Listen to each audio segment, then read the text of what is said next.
Dicen que el amor lo perdona todo. Yo descubrí que algunas traiciones son tan profundas que rompen no solo el corazón, sino también el alma y la fe.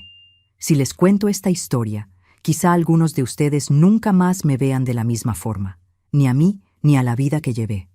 Pero hoy, a mis 71 años, ya no tengo nada que esconder. Hola mis queridos, me llamo Elena, pero pueden llamarme Viejita Elena, como me dicen mis nietos. Nací en 1954, aquí mismo en la hermosa Guadalajara, en Jalisco. Hoy quiero compartir con ustedes una historia que guardé en el fondo de mi corazón por más de 25 años. Es la historia de cómo un simple maletín, algo que para mi comunidad era sagrado, se convirtió en la prueba de que mi vida entera había sido una mentira. Antes de comenzar, quería preguntarles, ¿desde dónde me están acompañando hoy? Dejen en los comentarios de qué parte del mundo están viendo este video. Adoro saber que mi voz está llegando a tantos rinconcitos diferentes. Y si pueden, dejen ese like y suscríbanse al canal. Esto me da la fuerza y el ánimo para seguir compartiendo mis memorias con ustedes. Esta historia ocurrió en 1997. Yo tenía 43 años y mi vida era lo que cualquier persona de nuestra congregación consideraría el ideal. Mi esposo, Diego, era un anciano respetado, un pilar, como se decía. Teníamos 2 hijos que crecían dentro de las normas y vivíamos en una casa sencilla, pero ordenada, llena de la paz que la estricta disciplina religiosa nos ofrecía. En 1997, el mundo se movía con prisa, pero nuestro mundo en Guadalajara se movía con la lentitud solemne del ministerio. No teníamos televisión, no celebrábamos cumpleaños ni fiestas nacionales. Nuestra vida se centraba en las reuniones, la predicación de casa en casa y mantener una reputación intachable. Ser la esposa del anciano Diego era un peso, pero también un orgullo. Diego era 10 años mayor que yo, un hombre de hombros anchos y mirada seria. Lo conocí cuando yo era muy joven, y él ya era un siervo ministerial en ascenso. Él era el orden encarnado. Sus camisas siempre planchadas, su voz siempre medida y sus horarios tan rígidos como las manecillas de un reloj suizo. Pero de todos los objetos que definían a Diego, ninguno era tan emblemático como su maletín. El maletín de predicación. Hoy, la gente usa bolsas de tela o mochilas ligeras para el ministerio.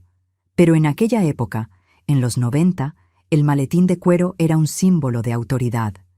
El de Diego era de un cuero marrón oscuro, pesado, con bordes muy pulidos por el constante roce. Dentro, él guardaba sus libros sagrados, sus notas para los discursos y los registros de las visitas pastorales. Ese maletín era su oficina, su templo portátil y el único espacio de Diego que yo jamás debía tocar. Él siempre me lo había dejado claro, con esa voz firme que usaba cuando sentía que su autoridad estaba en juego. Elena, mis asuntos pastorales son solo míos. El maletín nunca se toca. ¿Entendido? Y yo, obediente, asentía. Nunca lo toqué. Durante más de 20 años de matrimonio, ese maletín se quedó sobre el buró de la recámara, esperando cada mañana del sábado para ser cargado por Diego. Pero en 1997, algo cambió en el aire de nuestra casa. Diego empezó a estar irritable. Siempre había sido estricto, pero su nerviosismo se hizo palpable, como el calor opresivo de Guadalajara en verano. De repente, nuestras finanzas, que siempre habían sido manejadas con una meticulosidad casi dolorosa, se volvieron un tema de constante preocupación para él. Había noches en que Diego se levantaba de la cama y caminaba por la sala, murmurando sobre inversiones y proyectos que no entendía. ¿Pasa algo, Diego?, le preguntaba yo, encendiendo apenas la luz de la mesita. No es asunto tuyo, Elena. Son asuntos de la congregación, asuntos delicados. Vuelve a dormir. Esa frase, no es asunto tuyo, se convirtió en el estribillo de nuestra vida. Si le preguntaba por qué llegaba tan tarde de las reuniones, era asunto de la congregación. Si notaba que había menos dinero para la despensa, era porque los tiempos son difíciles, Elena, y debemos apretarnos el cinturón. Yo me sentía cada vez más sola. Mis amigas de la congregación me envidiaban. Qué bendición ser la esposa de un anciano tan dedicado, me decían. Yo sonreía, pero por dentro sentía un frío. Él estaba en casa, pero su alma estaba a kilómetros de distancia. Recuerdo que un miércoles de julio, el clima estaba insoportablemente húmedo. Diego había estado fuera todo el día en lo que llamó un viaje urgente a Tlaquepaque para resolver un asunto de propiedad de la congregación. Regresó tarde, agotado, con la frente perlada de sudor, y se lanzó sobre el sofá.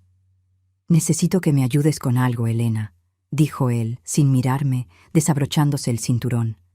Me acerqué, esperando que me pidiera que le preparara algo de cenar o que le diera un masaje en los pies, como a veces hacía. «¿Qué necesitas, mi amor?» «Mañana tengo que dar el discurso principal y olvidé el esquema de las notas en la oficina del salón. Llama a Ricardo. Dile que lo busque y que me lo traiga a primera hora». Ricardo era otro anciano, mucho más joven y servicial. Hice la llamada. Ricardo me dijo que lo haría, pero me hizo un comentario que me dejó helada. «Señora Elena, acabo de estar con Diego. Lo vi en la reunión de urgencia. Él no fue a Tlaquepaque, estuvo aquí en la ciudad, en la colonia americana, con un señor que no es de nuestra congregación. Parecían muy estresados». Colgué el teléfono sintiendo cómo un escalofrío me recorría la espalda. Diego nunca mentía sobre sus movimientos. ¿Por qué había inventado un viaje a Tlaquepaque si estuvo aquí y con un hombre ajeno a la fe? Cuando Diego se levantó para ir al baño, lo miré. Su semblante era el de un hombre acosado. Sus ojos, antes llenos de la luz de la fe, ahora parecían turbios, llenos de sombras. Esa noche, el maletín marrón oscuro descansaba en el buró, como siempre. Yo no podía dormir. La mentira de Tlaquepaque me picaba la conciencia. Si Diego, el hombre de Dios, el anciano más respetado, era capaz de mentir sobre algo tan trivial, ¿sobre qué más estaba mintiendo? Me senté en el borde de la cama, observando el objeto de cuero. Podía oler el ligero aroma a polvo y a papel viejo que emanaba de él. Me quedé en silencio, escuchando la respiración profunda de Diego. Era un sonido rítmico, pero en ese momento me pareció el rugido de un león dormido. «Es por la paz de mi hogar, Elena», me dije a mí misma. «Solo tengo que echar un vistazo, confirmar que todo está bien, y podré dormir tranquila». Me levanté despacio, con cuidado de que el colchón no crujiera. El piso de madera bajo mis pies estaba frío. Me acerqué al buró. Mis manos temblaban un poco. Estaba violando una ley no escrita de mi matrimonio. Estaba invadiendo el único territorio sagrado de mi esposo. Pero la curiosidad, o más bien el miedo, era mucho más fuerte que mis principios. Alcancé el maletín. Pesaba más de lo normal. Sentí el frío de la hebilla de metal bajo mis dedos. Era una cerradura simple, sin llave, solo un gancho de presión. Mi corazón comenzó a latir con tanta fuerza que temí despertar a Diego. Me arrodillé junto al buró y con el cuidado de quien desarma una bomba, presioné el gancho. Clic. El maletín se abrió. No había libros sagrados a la vista en la parte superior. Había algo más. Lo primero que vi fue una pila de papeles doblados y engomados. Eran sobres gruesos, de esos de Manila, que nunca había visto en casa. Había un fuerte olor a tinta fresca y a papel de oficina. Saqué el primer sobre. Era pesado. Al abrirlo, encontré fajos de billetes, envueltos con ligas de goma. Eran cantidades enormes para nosotros, que vivíamos con tanta austeridad. El dinero era de denominaciones mexicanas, pero también había dólares. Muchos dólares. Mi mente se negó a procesar lo que veían mis ojos. ¿De dónde había sacado Diego todo este dinero? Él nunca había tenido un trabajo secular que justificara esa riqueza. Mis manos se hundieron más en el maletín, buscando una explicación lógica, buscando la Biblia que debía estar allí. En lugar de la Biblia, mis dedos tocaron algo duro, liso. Era una libreta pequeña, negra, con las tapas desgastadas. La abrí rápidamente, temblando. Estaba llena de la caligrafía apretada de Diego. Pero en lugar de ser notas de discursos bíblicos, eran listas largas de nombres, fechas y números. La primera columna de la libreta decía, nombre del hermano. La segunda decía, contribución. Y la tercera, la columna que me heló el alma, decía, comisión pagada. Empecé a leer los nombres. Eran hermanos y hermanas de la congregación, gente humilde, viudas que vendían dulces, obreros de fábrica, y junto a sus nombres, cantidades exorbitantes que ellos supuestamente habían invertido en un fondo de ayuda de la congregación. Sentí náuseas. El anciano Diego, mi esposo, no estaba en un viaje pastoral. No estaba resolviendo asuntos de fe. Estaba dirigiendo una red de fraude y corrupción. Estaba robando a los más vulnerables de la congregación. La paz de mi hogar, la fe que había sido mi roca durante toda mi vida, se desmoronó en ese instante sobre el piso frío de madera de mi recámara. Mis queridos, ustedes que están me acompañando hasta aquí, ya perciben la magnitud de este horror. El hombre que predicaba la moralidad y la rectitud ante Dios era un ladrón. Y no solo eso, estaba usando la fe de personas sencillas para enriquecerse. Antes de contarles lo que hice con esa libreta y cómo enfrenté a Diego, quiero pedirles que se detengan un segundo. Si esta historia de traición y secretos está tocando su corazón, por favor dejen su like y compartan este video. Me da mucha fuerza saber que no estoy sola contando esto. Con la libreta en la mano y el olor a dinero sucio flotando en el aire, me di cuenta de que mi vida religiosa y mi matrimonio habían sido una farsa cuidadosamente construida. Y lo peor de todo, si Diego me descubría con ese maletín abierto, mi vida corría un peligro que iba mucho más allá de una simple discusión matrimonial. Tenía que decidir, en ese mismo instante, si iba a ser cómplice de un anciano corrupto, o si iba a arriesgarlo todo por la verdad, incluso si esa verdad me costaba mi propia seguridad. El aire se había quedado quieto, pesado y denso, cargado con el olor a cuero viejo y a billetes de banco. Mis rodillas estaban pegadas al piso frío de madera, pero sentía un calor terrible subiendo por mi cuello. No era solo el dinero o la libreta, era la certeza de que mi vida entera había sido edificada sobre una mentira. Escuché un gruñido suave venir de la cama. Diego se había movido. Tenía que ser rápida. La adrenalina me daba una fuerza que no sabía que poseía. Mi mano derecha se aferró a la pequeña libreta negra de tapas desgastadas. Sentía la textura del papel bajo mis dedos, y cada nombre escrito allí era un puñal. El anciano Diego no solo era un anciano, era un criminal. Y yo, su esposa, estaba a segundos de ser descubierta.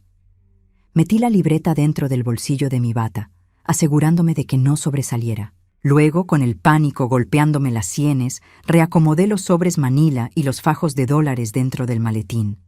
El dinero era demasiado voluminoso para esconderlo, y si lo hacía, Diego lo notaría inmediatamente. La prueba clave era la contabilidad, el listado de las víctimas. Cerré el maletín. Clic. El sonido, aunque era mínimo, me pareció un trueno en la quietud de la noche. Me quedé inmóvil, conteniendo la respiración, esperando que Diego se despertara y me viera arrodillada junto a su secreto. Pero Diego, bendito sea el cansancio que lo abrumaba, siguió durmiendo, emitiendo ese rugido rítmico. Me levanté lentamente, sintiendo que cada coyuntura crujía. Caminé de puntillas hacia el gran armario de caoba que presidía la habitación. Necesitaba un escondite que fuera completamente impensable para él. Diego, como anciano, tenía acceso a cada rincón de mi vida, pero había un lugar que siempre despreció: mi caja de costura. Para él, las cosas de mujer eran trivialidades sin importancia. Abrí el armario, saqué la pesada caja de latón donde guardaba mis patrones de costura y mis hilos. El olor a naftalina inundó el aire. Deslicé la libreta hasta el fondo, debajo de un montón de patrones de faldas de los años 70, y volví a cerrar la caja. La libreta estaba a salvo, por ahora. Pero yo no. Regresé a la cama, sintiéndome como una impostora. Me acosté de espaldas a Diego, mirando el techo oscuro. La paz de mi hogar, esa paz impuesta por la disciplina y la obediencia, se había roto para siempre. ¿Qué hacía una mujer como yo, de 43 años, esposa de un líder religioso respetado, con la prueba de un fraude masivo? Si iba a los ancianos del comité judicial, ellos protegerían a Diego, su par, su pilar. Dirían que yo era una esposa celosa o que estaba teniendo alucinaciones por nervios femeninos. Si iba a la policía, destruiría a mi familia, a mis hijos, y probablemente acabaría en la calle, deshonrada por haber expuesto la corrupción que la congregación prefería ignorar. Y lo peor, si Diego descubría que yo había abierto el maletín, su ira no sería la de un anciano decepcionado. Sería la de un hombre acorralado que tiene mucho que perder. Pasé el resto de la noche en vela, sintiendo el peso de la libreta escondida. Cada respiración de Diego era un recordatorio de que dormía junto a mi verdugo. A la mañana siguiente, Diego se levantó con el mismo semblante turbio. Se vistió con su traje de predicación, pulcramente planchado, y se acercó al buró. Lo observé fingiendo que leía la revista. Despertad. Pero mis ojos estaban fijos en él. Tomó el maletín, lo sopesó un momento y luego abrió el cierre, mirando dentro. Fue un chequeo rápido, casi instintivo. Sus ojos recorrieron los sobres de Manila. Pareció satisfecho. Lo que no sabía era que la libreta, el corazón de su sistema, había desaparecido. Diego se puso la corbata con prisa. Voy a una reunión urgente en la oficina del salón. No me esperes para el desayuno. ¿Es el asunto de Tlaquepaque?, pregunté, mi voz temblando apenas. Se giró hacia mí con una mirada cortante como una navaja. Te dije que no es asunto tuyo, Elena. Tienes que aprender a confiar en tu esposo. Confío en ti, Diego, pero nuestra despensa está vacía. La hermana Lupe vino a pedirme un poco de maíz ayer. Está preocupada por su dinero. Era una prueba. Quería ver su reacción al escuchar el nombre de una víctima. Diego se puso blanco y sus ojos se entrecerraron. ¿Qué te dijo esa mujer chismosa? Lupe es una vieja histérica. Sus inversiones están seguras. No tienes que preocuparte por Lupe. Preocúpate por tus deberes. Se acercó a mí y por primera vez en muchos años no vi a un anciano, vi a un depredador. Escúchame bien, Elena. En esta casa no se habla de dinero ni de los asuntos de la congregación con nadie, menos con chismosas como Lupe. Si me entero de que has estado husmeando o hablando, la disciplina que te espera no será solo espiritual. ¿Me entiendes? Asentí, sintiendo el miedo helado. Él no me había golpeado en años, pero la amenaza implícita estaba allí, tangible, como un puño cerrado. Se puso el maletín al hombro y salió por la puerta, dejando un vacío helado a su paso. Me levanté y corrí al armario. Saqué la libreta. La abrí en la cocina, con el sol de la mañana entrando por la ventana, iluminando los nombres de la traición. Busqué el nombre de Lupe. Allí estaba. Lupe C. Contribución, 8,000 pesos. Comisión pagada, 1,200 pesos. 8,000 pesos en 1997 era una fortuna para Lupe, una viuda que vendía gelatinas en el mercado. Diego le había prometido que ese dinero, que era el ahorro de toda su vida, sería para un proyecto de construcción de un nuevo salón del reino, y que sus intereses servirían para sostenerla en su vejez. En realidad, Diego había tomado el 15% de comisión, y el resto, a juzgar por los fajos en el maletín, nunca había llegado a ninguna obra de caridad. Mis queridos que están me acompañando hasta aquí, ustedes ya perciben la magnitud de este horror. El hombre que predicaba la moralidad y la rectitud ante Dios era un ladrón. Y no solo eso, estaba usando la fe de personas sencillas para enriquecerse. A veces, los signos están todos ahí, pero no podemos verlos, ¿verdad? ¿Ustedes creen que la fe ciega es la peor cárcel? Dejen sus opiniones en los comentarios. Antes de continuar con mi plan desesperado, les pido que dejen su like y se suscriban al canal. Esto me anima mucho a seguir revelando estas memorias. Sabía que si Diego descubría que le faltaba la libreta, el pánico lo haría actuar de forma brutal. Tenía que ser más lista. El primer paso era asegurarme de tener una copia irrefutable. Si la libreta original se perdía o era destruida, mi palabra no valdría nada contra un anciano. Pero en 1997 no había teléfonos inteligentes ni escáneres en casa. Si iba a la papelería del barrio, alguien me reconocería. Guadalajara es grande, pero la congregación era omnipresente. Tuve que inventar la coartada perfecta. Le dije a mi vecina, la hermana Carmen, que mi madre en Tonalá estaba muy enferma y que necesitaba ir a visitarla y ayudarla con unos trámites de herencia. Era una mentira plausible que justificaba mi ausencia y mi necesidad de manejar documentos legales.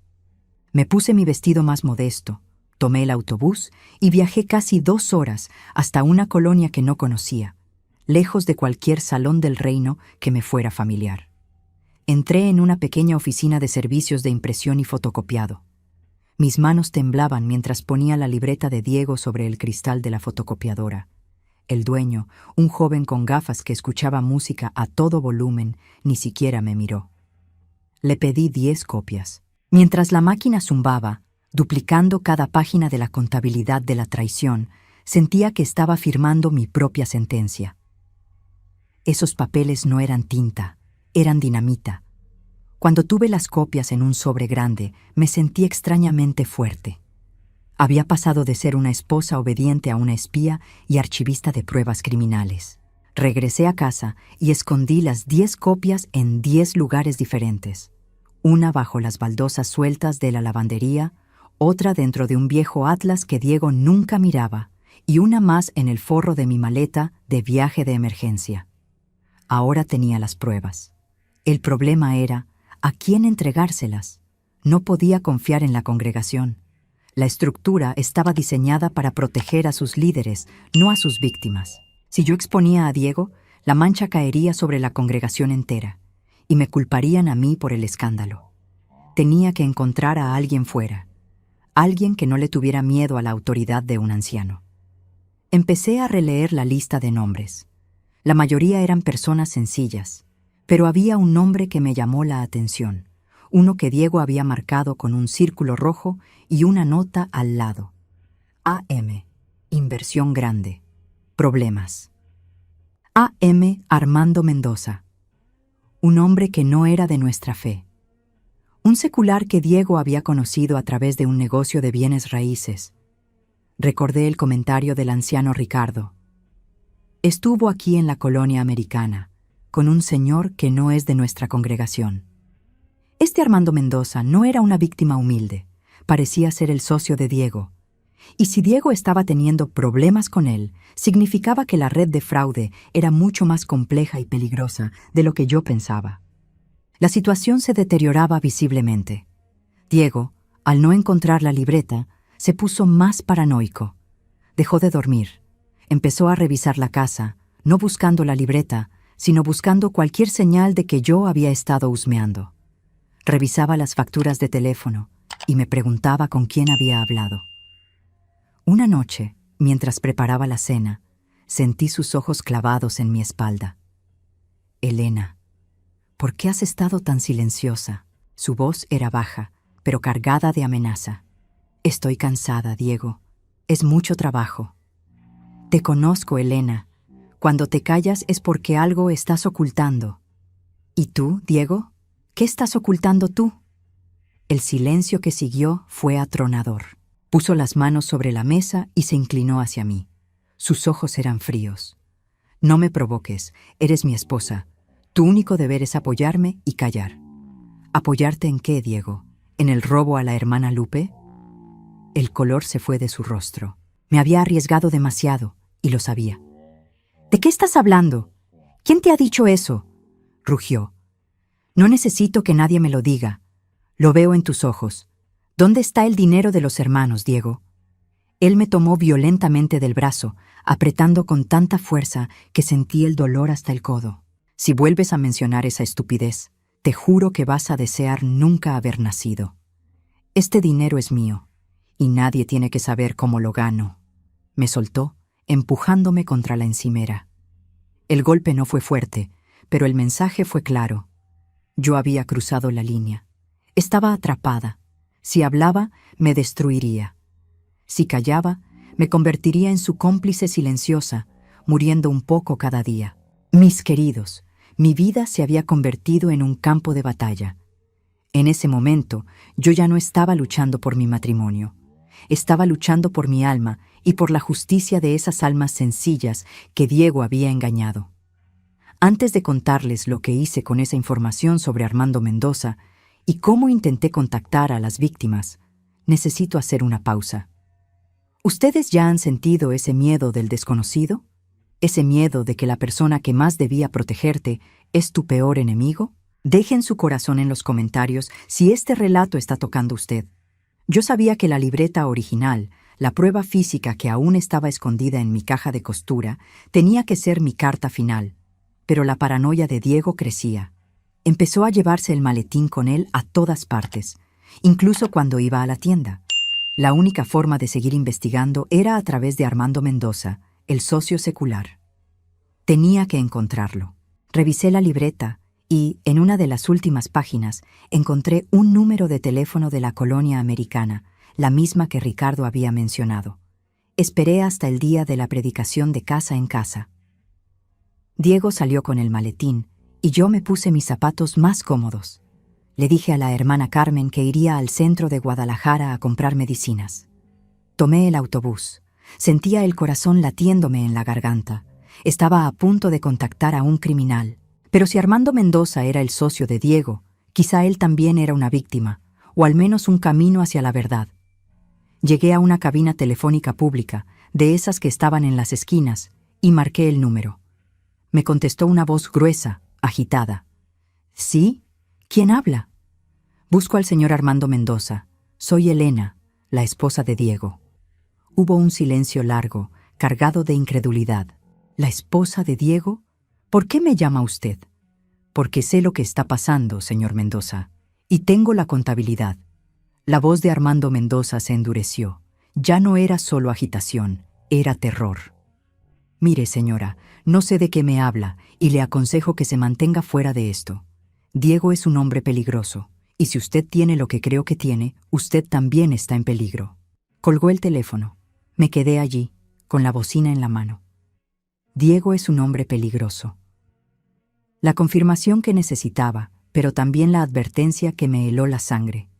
Sabía que Diego, al volver a casa, se daría cuenta de que algo estaba mal. Tenía que actuar. Fui directamente a la casa de la hermana Lupe. Ella vivía en una pequeña casita de adobe, con un jardín lleno de rosales. Lupe me abrió la puerta, con los ojos hinchados por el llanto. «Elena, qué gusto verla. ¿Viene del ministerio?» «No, Lupe. Vengo a hablar contigo sobre algo muy serio, sobre el dinero que le diste a Diego». Lupe me hizo pasar. La casa olía a canela y a tristeza. «Sé que te dijo que era una inversión para el Salón del Reino», le dije, mi voz suave, maternal. Lupe asintió, secándose una lágrima. «Sí, señora Elena, me dijo que era para el futuro, pero ahora necesito el dinero para la medicina de mi nieto, y Diego dice que no puede dármelo, que el fondo está bloqueado». Saqué una de las copias de la libreta de mi bolso. «Lupe, Diego te robó. Este es el registro de cuánto te quitó y cuánto se quedó él de comisión». Lupe tomó el papel y sus ojos se posaron en la columna de los números. Su labio inferior empezó a temblar. «No, no puede ser. El anciano Diego es un hombre de Dios. No, Lupe, es un ladrón. Y no eres la única». Lupe se derrumbó en llanto. Un llanto de traición, de pérdida, que era el mismo dolor que yo sentía en mi pecho. En ese momento, entendí mi misión. Yo no podía salvar mi matrimonio, pero podía salvar a estas mujeres de la ruina. Mi plan era simple: armar a las víctimas con la verdad. Empecé a visitar a los otros nombres en la lista. Hijos de familias, obreros, viudas. En cada casa que visitaba, el mismo patrón: incredulidad, dolor y luego una rabia justa que empezaba a encenderse. Mientras yo pasaba los días de agosto y septiembre de 1997 en esta misión clandestina, Diego estaba cada vez más frenético. Sabía que su secreto estaba en peligro, aunque no sabía exactamente cómo. El día que Diego descubrió la verdad sobre la libreta fue un jueves por la tarde. Él había regresado del ministerio inusualmente temprano. Yo estaba en la cocina. Escuché el ruido sordo del armario abriéndose y cerrándose. Diego no estaba buscando sus camisas. Sentí un escalofrío que no tenía nada que ver con el clima de Guadalajara. Corrí al pasillo. Diego estaba en la recámara, con el rostro desfigurado por una rabia animal. Tenía la caja de costura de latón abierta en el suelo, rodeado de patrones viejos. Y allí, a sus pies, estaba la libreta negra. La libreta que yo había jurado que nunca existió. «Elena». Su voz era un trueno que hizo vibrar el aire. «¿Dónde has estado? ¿Qué has hecho?» Él levantó la libreta y me miró como si yo fuera un demonio. «Tú me traicionaste. Tú tocaste mi maletín. Tú traicionaste a Dios, Diego, y a toda la congregación». En ese momento, él no era el anciano. Era solo un hombre acorralado que acababa de perder su poder. Y yo sabía que lo que viniera después sería el clímax de esta pesadilla. Sentí un terror paralizante, pero también una extraña calma. Yo ya no era la esposa sumisa. Yo era la mujer que tenía la verdad de su lado. Diego se acercó a mí, levantando la mano. «Vas a pagar por esto, Elena. Vas a pagar muy caro». Pero yo ya no estaba sola. La rabia de las víctimas era mi escudo, y las copias de la libreta, mi única esperanza de justicia. Tenía que escapar de esa casa. Tenía que exponerlo antes de que me silenciara para siempre. Pero la última persona que visité ese día, la hermana Lupe, me había dado una información crucial que cambiaba todo el tablero. El señor Armando Mendoza, el socio de Diego, no era una víctima. Era el cobrador de un grupo mucho más peligroso. Y Lupe me había dicho dónde se reunirían esa noche. Yo no podía ir a la policía sin pruebas de la amenaza física. Y no podía quedarme para esperar que Diego cumpliera su promesa de hacerme desear no haber nacido. Tenía que tomar una decisión. O huía para salvar mi vida, o me arriesgaba a ir a la reunión secreta de Diego con Armando Mendoza para obtener la prueba definitiva. La prueba de que el fraude era solo la punta del iceberg de algo mucho más grande, algo criminal. El tiempo se acababa. Diego estaba a metros de mí, la libreta original en su mano, listo para golpearme, y yo solo tenía unos minutos para decidir si sería la víctima silenciosa o la testigo que derrumbaría su imperio de mentiras. ¿Qué harían ustedes en mi lugar, mis amores? ¿Se quedarían a enfrentar la furia de un hombre que ya había perdido todo? ¿O huirían con la prueba para buscar justicia? No se vayan, que la parte más difícil de esta historia apenas comienza. El destino de esta vieja aquí se decidió en los próximos 20 minutos. Diego rugió, su rostro cerca del mío, el aliento caliente con el olor agrio de la desesperación. La libreta se convirtió en un arma en su mano. Estaba listo para el golpe, pero la rabia me había dado una velocidad que yo no sabía que tenía. No esperé el impacto. Me agaché, esquivando su brazo levantado, y corrí. Él gritó mi nombre con una furia que hizo temblar la casa, pero yo ya estaba en la puerta de la lavandería donde había escondido mi pequeño kit de fuga, el forro de mi maleta de emergencia, con las copias de la contabilidad y unos pocos billetes que había estado guardando de la compra. No tenía tiempo para cambiar de ropa. Salí de casa con el vestido de ama de casa que llevaba puesto y el corazón en la garganta. Escuché a Diego destrozar algo en el dormitorio. El sonido de los muebles rompiéndose era la banda sonora de mi libertad. Corrí. Corrí por las calles de Guadalajara como si el diablo me persiguiera, porque en ese momento mi anciano era el mismo demonio. Yo sabía que mi primer instinto debía ser ir a la estación de policía. ¿Pero qué diría? Mi marido, un anciano de los Testigos de Jehová, robó a la hermana Lupe y ahora me quiere golpear. Sin la libreta original, que estaba en las manos de Diego, y con solo fotocopias, y con Diego ya armado con la narrativa de que yo era una esposa desequilibrada, nadie me creería. La única forma era conseguir la prueba que Lupe me había dado, la dirección donde Diego se encontraría con Armando Mendoza. Si la corrupción era solo dinero de la congregación, podría ir a la policía. Pero si era más grande, yo necesitaba la prueba irrefutable antes de exponerme. Me dirigí hacia la colonia americana. Usé el poco dinero que tenía para pagar un taxi, sabiendo que cada peso que gastaba era un peso menos para mi futuro como fugitiva. Le pedí al taxista que me dejara a 2 cuadras del lugar. El lugar era un almacén antiguo, con una fachada de ladrillos oscuros y una luz de neón parpadeante que anunciaba servicios de importación y exportación Mendoza. Eran las 10 de la noche de ese jueves de 1997. La calle estaba desierta, solo el zumbido de los transformadores y el olor a aceite quemado y humedad de la noche tapatía. Me escondí en la oscuridad de una entrada lateral, detrás de unos contenedores de basura. El miedo me hacía temblar, pero la adrenalina me mantenía enfocada. Poco después vi el coche de Diego, un viejo Ford Fairmont que él siempre mantenía inmaculado, estacionarse. Diego salió. No vestía su habitual traje de predicación. Llevaba una chaqueta oscura y se veía nervioso.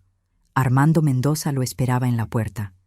Era un hombre grande, con un bigote grueso y una mirada fría.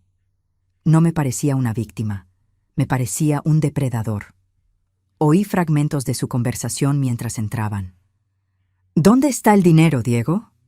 La voz de Mendoza era un látigo. No lo tengo todo. Hay problemas. Me importa un carajo si hay problemas con tus ovejas. Si el jefe no recibe el pago de la carga, el problema vas a ser tú y tu familia. Me acerqué a una ventana sucia, cubierta por una cortina desgarrada. Pude distinguir las siluetas de ambos. Estaban frente a una mesa llena de papeles. Te dije que este método era lento, siseó Mendoza. ¿Dónde está la lista de las propiedades que tus tontos compraron para el fondo de inversión? Necesitamos mover esos títulos de inmediato. Títulos de propiedad. No era solo dinero en efectivo. Diego había estado usando los ahorros de la congregación para comprar propiedades a nombre de la iglesia, desviando esos títulos a la red de Mendoza para lavado de dinero. Esto era mucho más grande que unos cuantos miles de pesos. Diego golpeó la mesa. No me hables de mis hermanos, mi esposa. Ella tomó la libreta, la original.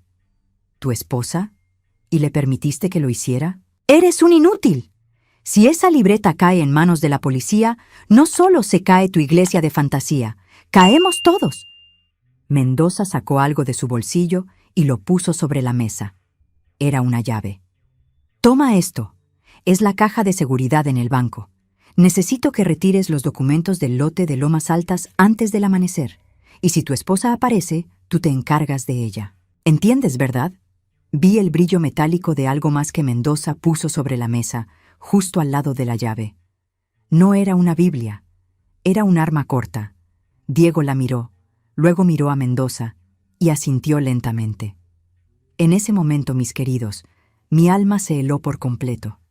Mi anciano no solo era un ladrón, era un hombre dispuesto a usar la violencia extrema, incluso contra mí, si se le daba la orden. Yo no era solo una esposa traidora, era una testigo que debía ser silenciada. Retrocedí, tropezando con los contenedores. El estruendo fue leve, pero suficiente. ¿Qué fue eso? Oí la voz tensa de Mendoza. No esperé a saber si habían oído bien. Corrí lo más rápido que mis piernas me permitían. Mi respiración era superficial, mi corazón un tambor frenético. Necesitaba un lugar seguro. Pero más importante, necesitaba esa caja de seguridad en el banco. La llave estaba ahora en manos de Diego. Si yo conseguía esa caja, tendría los títulos de propiedad, la prueba de lavado de dinero y la conexión directa con el crimen organizado que usaba a la congregación como fachada. Mi plan había cambiado. Ya no se trataba solo de exponer a Diego, sino de desmantelar la operación completa. Corrí hasta llegar a una avenida principal y no me atreví a mirar hacia atrás. Ahora yo era una fugitiva, con la ropa sucia, sin dinero y con la rabia de un anciano y la amenaza de un criminal peligroso persiguiéndome. Llegué a una parada de autobús y me senté, tratando de controlar mi respiración. Mis queridos, ustedes ven la desesperación en la que me encontraba. La persona que más debía protegerme no solo me había traicionado, sino que ahora me quería muerta. ¿Alguna vez han sentido que el mundo entero se pone en su contra? ¿Que hasta el lugar donde buscaban refugio se convierte en una trampa? Dejen su like si esta historia está resonando con ustedes y cuéntenme en los comentarios. ¿Qué habrían hecho con la llave del banco en juego? Necesitaba un escondite. Recordé a mi madre en Tonalá, pero si iba allí, Diego sabría dónde buscar. Necesitaba una parada antes, un lugar donde pudiera planear mi próximo movimiento. Recordé a la hermana Lupe. Ella y las otras víctimas eran mi única familia ahora, y yo era su única esperanza de justicia. Si Lupe había descubierto la ubicación de la reunión, tal vez Lupe podía ayudarme a esconderme. Tomé el autobús hacia el barrio de Lupe, sintiendo el miedo frío y pegajoso subir por mi espalda. La noche era larga. Mientras el autobús se movía lentamente por las calles oscuras de Guadalajara, revisé mi pequeño paquete de fotocopias. La contabilidad del robo a la congregación era una cosa. Los títulos de propiedad para lavar dinero eran otra. Yo estaba a punto de exponerme a un nivel de peligro que una esposa de anciano nunca debería conocer. Solo esperaba que Lupe no estuviera durmiendo todavía. Necesitaba su ayuda. Y ella necesitaba la mía para desmantelar la fachada de santidad de Diego de una vez por todas. El autobús se detuvo. Bajé y caminé hacia la pequeña casa de adobe de Lupe, con los rosales que olían dulcemente en la oscuridad. La luz de la cocina estaba encendida. Toqué la puerta con suavidad. Lupe abrió. Al verme, su rostro se llenó de horror. —¡Elena! ¿Qué pasó? Pareces un fantasma. Lupe, Diego lo sabe todo, y ahora es peor de lo que pensábamos. Entré en su casa y cerré la puerta con el pestillo. Detrás de mí había dejado mi vida anterior. Delante, solo la incertidumbre, la justicia y el gran miedo. Lupe, necesito tu ayuda. Él tiene una llave de un banco, y yo tengo que conseguir esa caja antes de él. Los títulos de propiedad de las familias están allí. Lupe, la mujer sencilla que yo había ido a consolar, me miró con una determinación inesperada. La tristeza se había transformado en acero. Entra, Elena. Aquí estarás a salvo por ahora. Y si ese anciano piensa que va a seguir robando a mis nietos, está muy equivocado. Me senté en su cocina. El olor a canela me dio un breve consuelo. ¿Y ahora qué hacemos, Elena?, susurró Lupe. Ahora, Lupe, vamos a conseguir esa llave. Si Diego va a ir al banco antes del amanecer, tenemos que adelantarnos. Lupe se levantó y se dirigió a un viejo armario. Sacó un manojo de llaves y un collar con un relicario.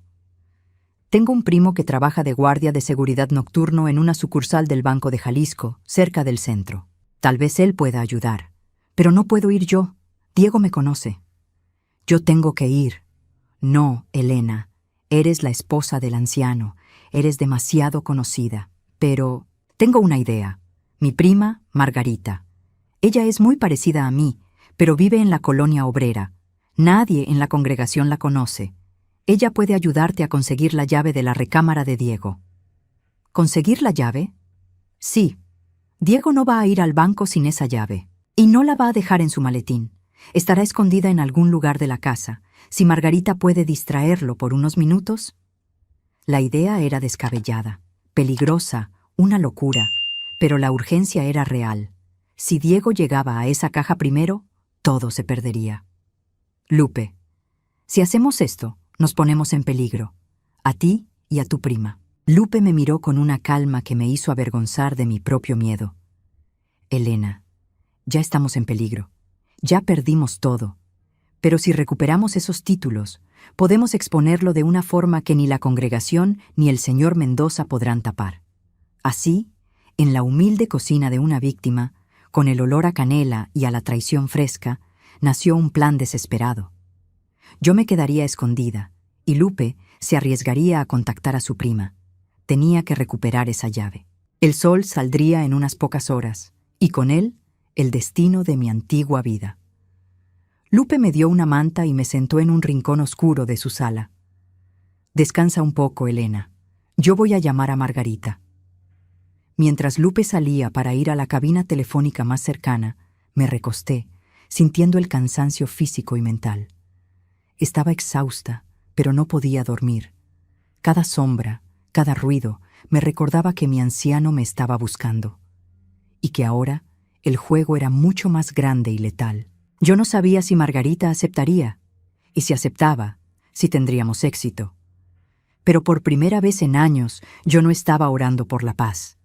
Estaba orando por la justicia. El destino de las víctimas, y el mío, estaba ahora en manos de una mujer sencilla, una prima desconocida y una llave de banco que abría la puerta a la verdad y posiblemente a mi propia muerte. La espera era el peor tormento.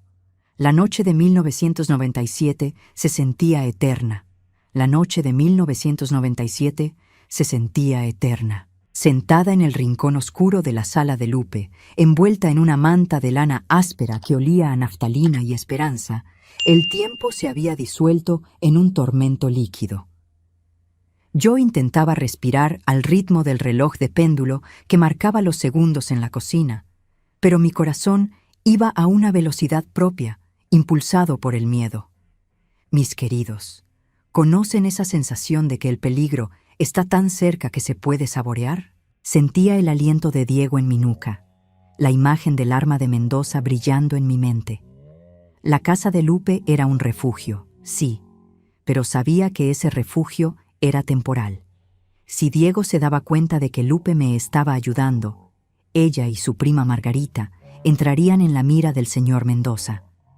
El olor a canela, que al principio había sido un consuelo, ahora solo me recordaba la vida sencilla y segura que yo había perdido por culpa de la ambición desmedida de mi marido. De pronto, oí la puerta principal abrirse suavemente.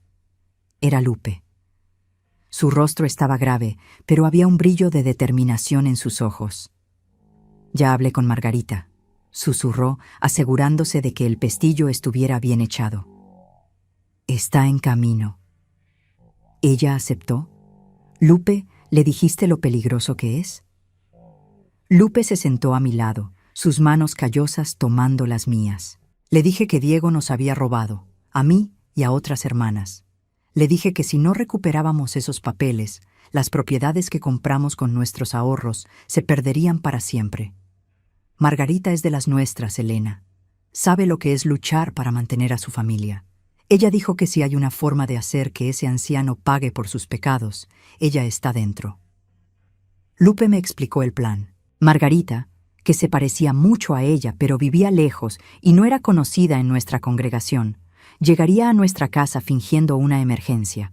Ella diría que un familiar de Lupe había sufrido un accidente grave y que Lupe necesitaba urgentemente hablar con Diego, pidiendo su ayuda como anciano. La idea era que esta distracción le daría a Margarita la oportunidad de ver dónde Diego escondía la llave o, en el peor de los casos, distraerlo lo suficiente para que yo pudiera entrar y buscar. Pero Lupe, no puedo aparecer allí. Si Diego me ve, no vas a aparecer. Vas a entrar por el patio trasero. ¿Recuerdas la ventana de la bodega, verdad? La que siempre se atora. Yo asentí. Sí, recordaba. La ventana que Diego siempre prometía arreglar y nunca lo hacía, la misma que me había salvado de un encierro emocional por décadas, ahora se convertía en mi única vía de entrada. El reloj de péndulo dio la 1 de la madrugada. El tiempo era nuestro enemigo. Margarita estará allí en 1 hora. Diego debe estar agotado de su reunión con ese Mendoza. Estará nervioso, pero querrá mantener las apariencias. Lupe me pasó una linterna pequeña, de esas de pilas viejas, y me dio un par de pantalones oscuros y una blusa de manga larga. «Vístete. La ropa de la casa te va a hacer mucho más visible». Me cambié rápidamente en la oscuridad. Sentir la ropa de Lupe sobre mi piel era un recordatorio de que ahora éramos cómplices, unidas por la misma traición. «Yo iré contigo hasta la esquina de tu calle. No te dejaré sola, Elena, pero solo tú puedes entrar». Mientras caminábamos las cuadras hasta la colonia donde yo había vivido mi vida de esposa perfecta durante 20 años, el silencio era tan pesado que podía cortarse. El aire de Guadalajara, fresco y nocturno, me helaba los huesos. Mis amores, si este relato de desesperación y justicia está tocando su corazón, Por favor, dejen su like y cuéntenme en los comentarios. ¿Habrían tenido el valor de volver a ese lugar de dolor para buscar la verdad? Llegamos a la esquina. El viejo Ford Fairmont de Diego estaba estacionado frente a nuestra casa. La luz de la entrada estaba apagada. Espera aquí, Elena. Cuando veas que mi prima entra, espera 5 minutos. Diego tardará al menos 5 minutos en abrir la puerta y simular interés. Lupe me dio un abrazo rápido, lleno de fuerza. Que Dios te cuide, Elena. Yo rezaré. Lupe se fue.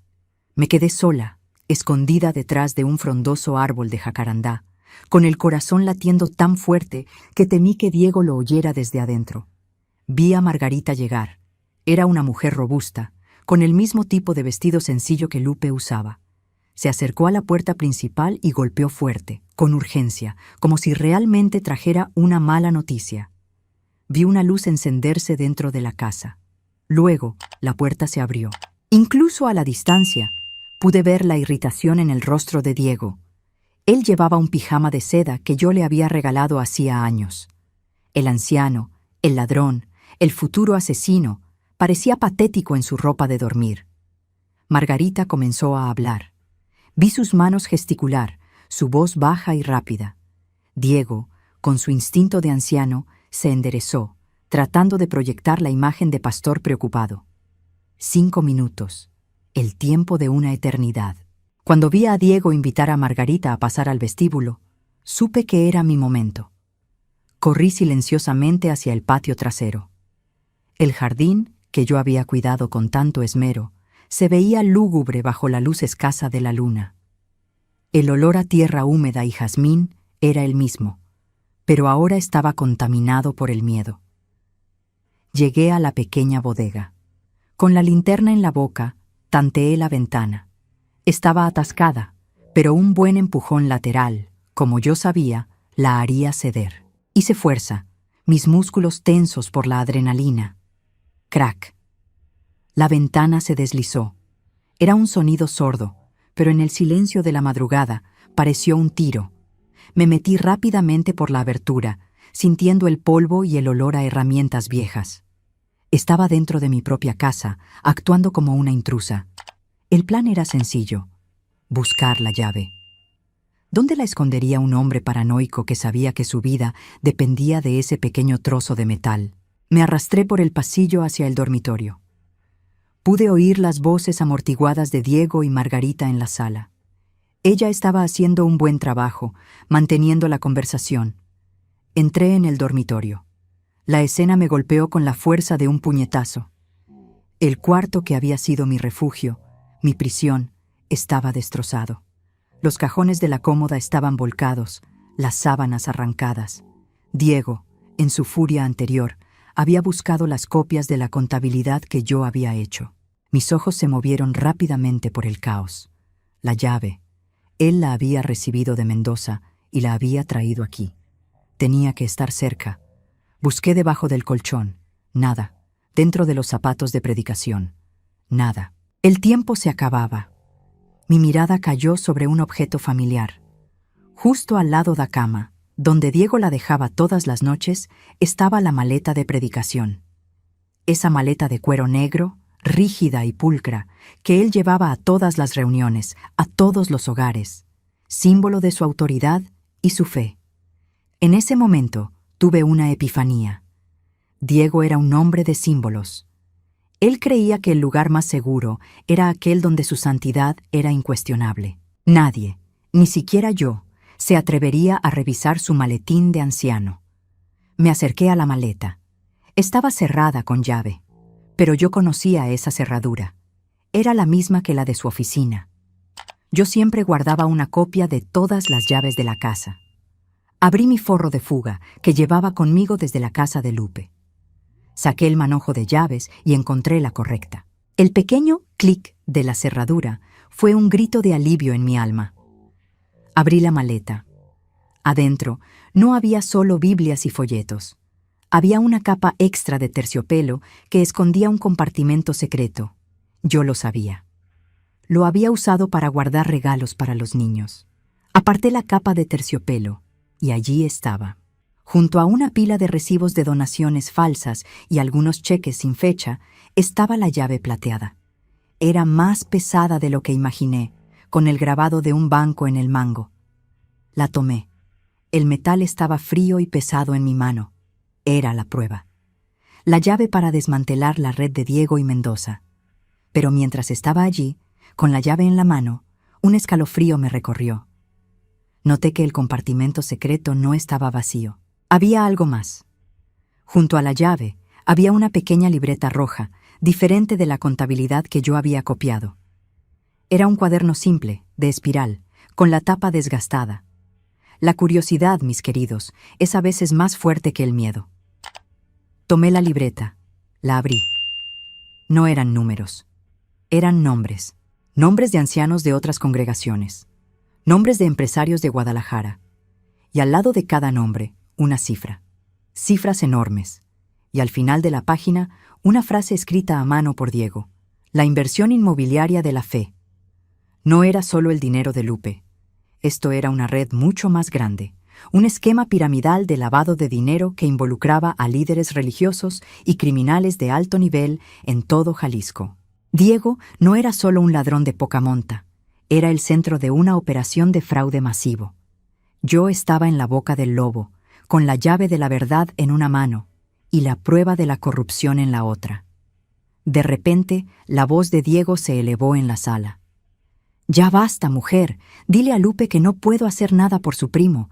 Ya es muy tarde». Margarita había cumplido su misión, y Diego estaba perdiendo la paciencia. Guardé la llave y la libreta roja en mi cintura. Cerré la maleta, asegurándome de que pareciera intacta. Necesitaba salir. Rápido. Me arrastré de vuelta a la bodega, pero justo cuando me disponía a deslizarme por la ventana, oí los pasos de Diego acercándose al pasillo. No había tiempo. Me pegué a la pared, conteniendo la respiración, sintiendo el frío del cemento en mi espalda. Vi la silueta de Diego. Se dirigió al dormitorio. Oí el sonido de la puerta cerrándose con llave. Él no se había dado cuenta de mi presencia, pero estaba encerrado en el mismo cuarto que yo, a menos de 10 metros de distancia, y la ventana de la bodega daba directamente al pasillo. No podía salir sin que él me viera. Escuché el sonido del grifo abriéndose en el baño del dormitorio. Diego se estaba preparando para dormir. Yo estaba atrapada. La noche de 1997, que parecía eterna al principio, se había convertido en un suspiro peligroso. Tenía la prueba, tenía la llave, pero si no salía de esa casa antes de que Diego saliera del baño, mi historia no tendría un final feliz. Mi corazón latía tan fuerte que pensé que rompería mi caja torácica. ¿Qué hacer, mis queridas? ¿Esperar que él durmiera y arriesgarme a ser descubierta al amanecer? ¿O salir en ese momento y enfrentar la rabia del anciano que sabía que yo había robado su secreto más profundo? La decisión tenía que ser ahora. La vida de Elena, la fugitiva, dependía de la elección de los próximos 10 segundos. La decisión tenía que ser instantánea. Esperar a que Diego se durmiera era suicida. Él podía despertarse o yo podía quedarme atrapada hasta el amanecer.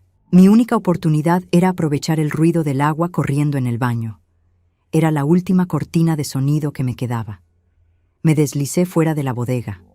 El piso de mosaico frío me quemaba la piel de las manos y rodillas. Cada milímetro que avanzaba era una oración muda, una súplica para que mi cuerpo exhausto no hiciera el menor ruido.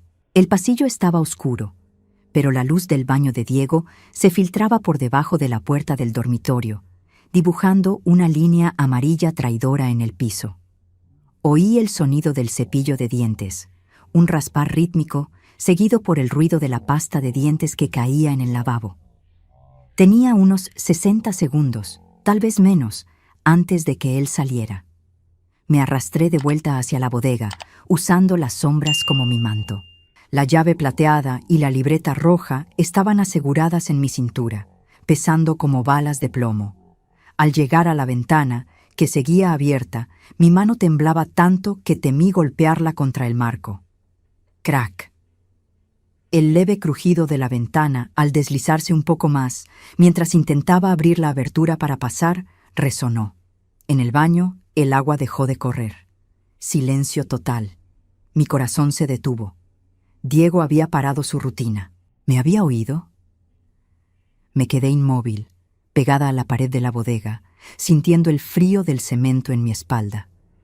Mi respiración era tan superficial que sentí que me desmayaría. Unos segundos después, que se sintieron como horas, oí el sonido inconfundible de la descarga del inodoro. Gracias a Dios. Unos segundos más ganados por la biología humana. Necesitaba salir en ese instante. Impulsé mi cuerpo hacia adelante, la mitad superior pasando por la abertura, sintiendo el olor a tierra y jazmín. Mis piernas estaban a punto de seguirme.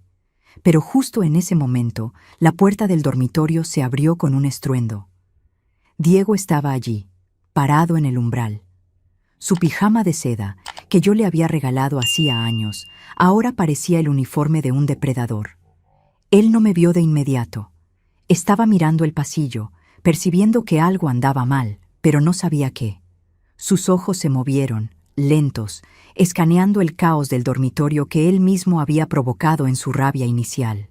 Y luego, su mirada se posó en la bodega, en la ventana abierta, en mis pies que aún sobresalían torpemente por la abertura. ¡Elena! Su voz no era la del anciano de la congregación que yo conocía, sino la de un animal acorralado que acababa de perder su presa más valiosa.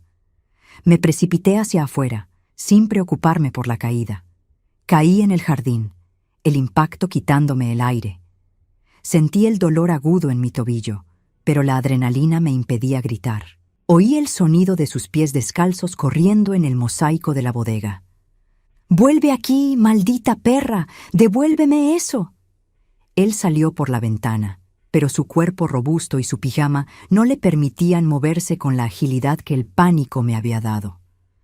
Corrí por el jardín hacia el muro trasero. Necesitaba saltar el muro, escalar el muro de ladrillos, alto y resbaladizo por la humedad de la noche.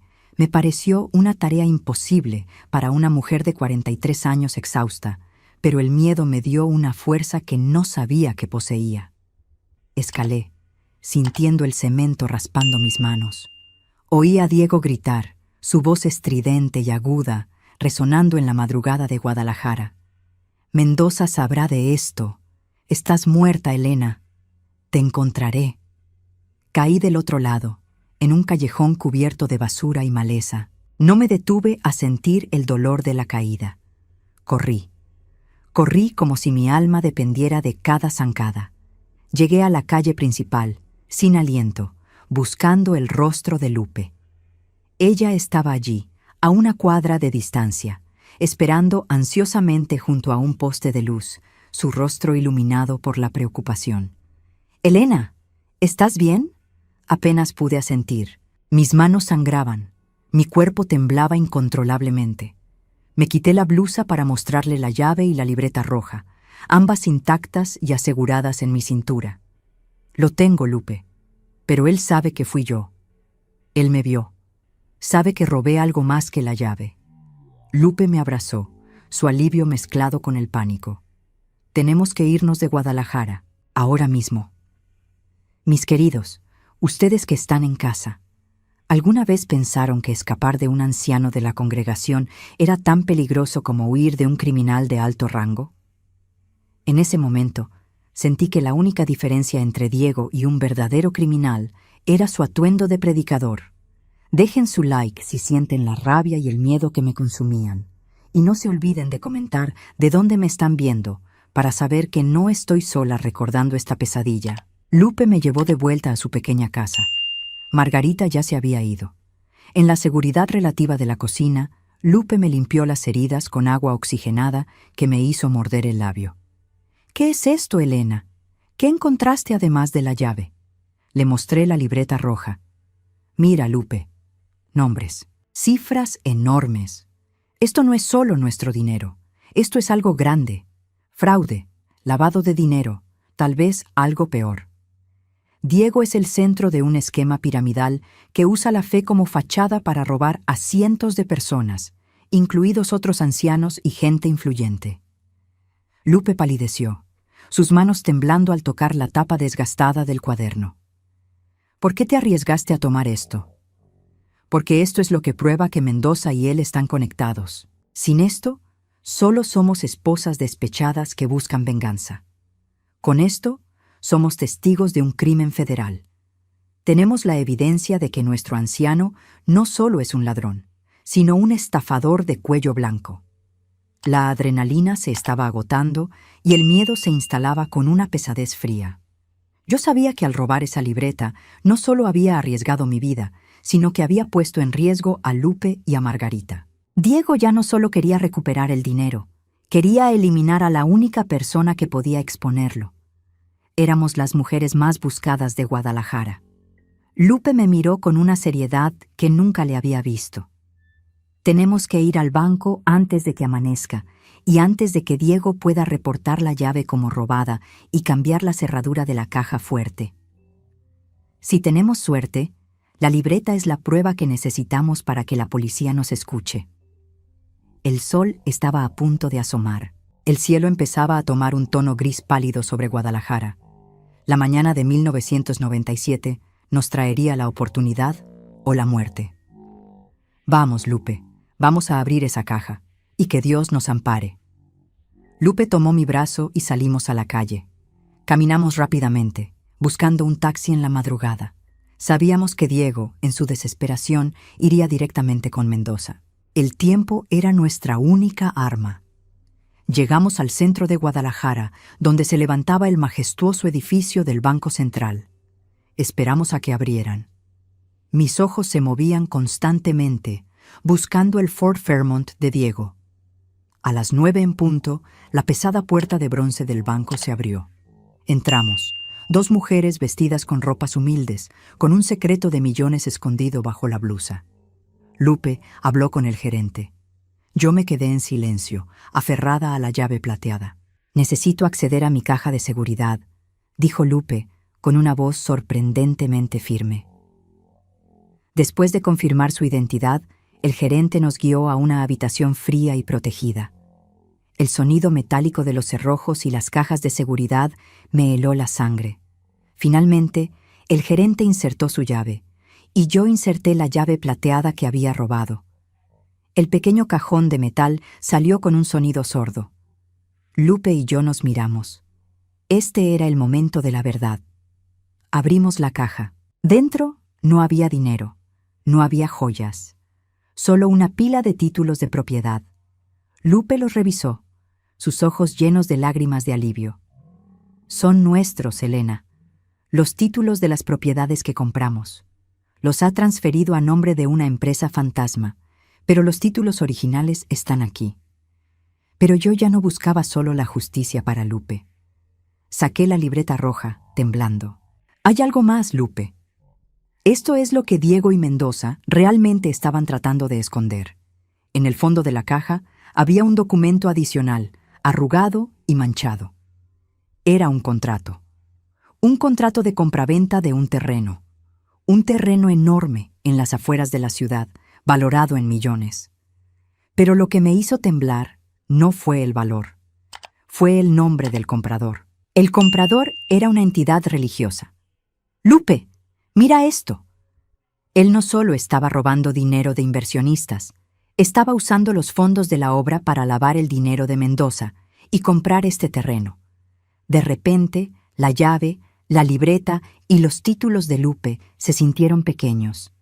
Si la congregación se enteraba de que Diego había usado su posición para desviar fondos de la obra y comprar propiedades con dinero criminal, el escándalo sería monumental.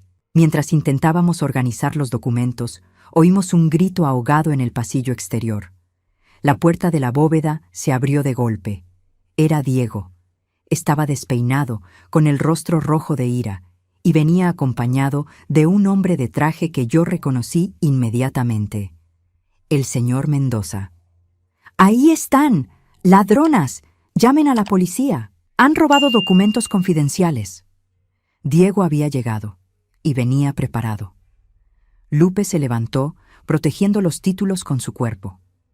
Yo me quedé paralizada, con el contrato de compraventa en una mano y la libreta roja en la otra. Mendoza, con la calma fría que solo un hombre peligroso puede tener, se acercó. «Entrégame esa libreta, Elena, y nadie saldrá herido». Él llevaba un portafolio de cuero. Lo abrió lentamente, revelando no documentos, sino el brillo frío de un arma. Estábamos atrapadas en la bóveda de un banco, con la prueba de un fraude masivo en nuestras manos, y dos hombres desesperados dispuestos a todo para silenciarnos. El tiempo se había acabado. «No vamos a ir a ninguna parte, Mendoza, y esta libreta va a la policía». Sentí la determinación de Lupe. Ella no retrocedería, pero el arma estaba apuntando directamente a mí. «Ya no eres mi esposa, Elena. Eres una traidora y una testigo. Y las traidoras desaparecen». Diego me miró, y por primera vez vi más allá de la máscara del anciano. Vi al asesino que yo sabía que era. «Entrégalo, o Lupe pagará por tu estupidez». La amenaza era clara. Mi vida o la de mi única aliada. Mis amores, si esta historia les está causando la misma angustia que sentí yo, por favor dejen su like y cuéntenme. ¿Qué habrían hecho en mi lugar? ¿Habrían entregado la prueba para salvar a su amiga o habrían mantenido la justicia a costa de todo? Lupe me empujó suavemente por la espalda. «Corre, Elena, sácalos de aquí». Pero yo sabía que correr no era una opción. Teníamos que exponerlos allí mismo, frente a los empleados del banco que ya estaban alarmados. Mi mente trabajó rápido. Necesitaba un plan que no dependiera de la fuerza. Dependía de la verdad. Miré a Diego, luego a Mendoza. «Sabes que no puedes dispararme aquí, Mendoza. Este no es un callejón oscuro. No necesito disparar. Necesito lo que tienes. Y si no me lo das, haré que te acusen de robo y conspiración. Ya tengo a la policía de mi lado». Él estaba fanfarroneando, pero yo tenía una ventaja, la libreta roja. Tomé la libreta y la arrojé al otro lado de la sala. «Ahí está, ve por ella». Mendoza se distrajo por un segundo, su mirada siguiendo la libreta que cayó cerca de la puerta de la bóveda. Ese segundo fue suficiente. Tomé el arrugado contrato de compraventa y se lo arrojé directamente a la cara de Diego. «Esto es para ti, anciano, el dinero de la obra». Diego, en un instinto de proteger su secreto más grande, se agachó para recoger el papel. Lupe, aprovechando la confusión, gritó: «¡Auxilio! ¡Son ladrones! ¡Quieren matarnos!». El gerente del banco, que había estado observando aterrorizado, finalmente reaccionó, presionando un botón de alarma. El ensordecedor sonido de la alarma de la bóveda inundó la sala. Mendoza, furioso por la alarma, se acercó a mí. «¡Me las pagarás!». Pero Lupe se interpuso, golpeándolo con su pesado bolso de mano. «Con mis amigas no, maldito». La situación había escalado de un enfrentamiento silencioso a un caos total. Diego y Mendoza no podían huir sin levantar más sospechas. El juego de la fe se había terminado. Ahora era un juego de crimen. En medio del caos y el sonido de las sirenas que se acercaban, supe que la vida que conocía había desaparecido. Tenía la verdad, pero ahora necesitaba sobrevivir a la tormenta que acababa de desatar, y la tormenta apenas estaba comenzando. El ensordecedor sonido de la alarma de la bóveda era tan fuerte que sentí que me reventaba los tímpanos. Era el sonido de la justicia, pero también el sonido de mi sentencia. Diego, con el contrato arrugado en la mano, se levantó tambaleándose. Mendoza, recuperando su calma asesina, guardó el arma en el portafolio justo cuando los primeros guardias de seguridad irrumpieron en la sala, sus rostros blancos de pánico. «¡Son ellas!», gritó Diego, señalándonos con un dedo tembloroso. «Estas mujeres son ladronas. Han intentado robar documentos confidenciales de mi esposa». Mendoza intervino con una voz que destilaba autoridad dirigida al gerente. «Esto es un asunto familiar y comercial, señor. Ellas están intentando extorsionar a un respetable anciano de la comunidad». Pero la libreta roja que yo había arrojado estaba en el suelo, abierta, mostrando páginas de cifras y nombres tachados. Lupe, que no perdió un segundo, se lanzó sobre ella, la recogió y la entregó al gerente, que ya estaba en shock. «Miente. Este hombre es un estafador, y este es el libro de contabilidad de su fraude». Las sirenas aullaron afuera, acercándose rápidamente. La luz azul y roja de los vehículos policiales comenzó a filtrarse por las ventanas altas del banco, pintando la escena de caos. Cuando los policías entraron, armados y serios, el aire se volvió denso. Diego intentó ponerse su máscara de hombre de fe, pero el sudor frío y la rabia desfiguraban su rostro. «Soy el anciano Diego. Esto es un malentendido. Mi esposa está sufriendo un desequilibrio emocional». Un oficial, más joven y con cara de desconfianza, nos separó. Lupe entregó los títulos de propiedad, y yo, el contrato que revelaba el uso de fondos de la obra. El traslado a la delegación fue una pesadilla en la que el miedo se mezclaba con una extraña euforia. Habíamos sobrevivido al primer asalto, pero en el camino, Diego gritó desde el asiento trasero del coche patrulla, su voz quebrada por el odio. «Elena, piensa en tus hijos. Si dices una sola palabra, te juro que se arrepentirán de haber nacido». Esa amenaza me heló la sangre más que el arma de Mendoza. Mis hijos, mi única debilidad, ahora estaban en la mira. Yo sabía que Diego no estaba fanfarroneando. Para él, exponer la corrupción de la obra y el esquema de Mendoza era el fin de su mundo. Mis amores, ustedes que me están escuchando, ¿saben lo que se siente enfrentarse a un hombre que ha usado la religión para proteger sus crímenes? Él no temía a Dios, temía a la exposición. Si esta historia les está causando la misma angustia que sentí yo, por favor, dejen su like y cuéntenme. ¿Qué habrían hecho en mi lugar al escuchar la amenaza sobre sus hijos? En la delegación, la situación se complicó rápidamente. A pesar de la evidencia que Lupe y yo presentamos, la libreta roja que detallaba los sobornos, el contrato que vinculaba a Mendoza con los fondos de la congregación, la policía se mostró reacia. «Señora Elena», dijo el detective a cargo, un hombre mayor de bigote y ojos cansados. «Entiendo su dolor, pero estos nombres son personas muy influyentes y este contrato menciona a una entidad religiosa. Esto es un asunto muy delicado». Lupe intervino, golpeando la mesa. «Delicado o no, es un fraude millonario. Y ese hombre de traje, Mendoza, nos amenazó con un arma». El detective suspiró. «Mendoza ya tiene un abogado aquí. Alega defensa propia. Y su esposo dice que la libreta es falsificada, parte de un plan de venganza por el divorcio». El sistema estaba empezando a tragarnos.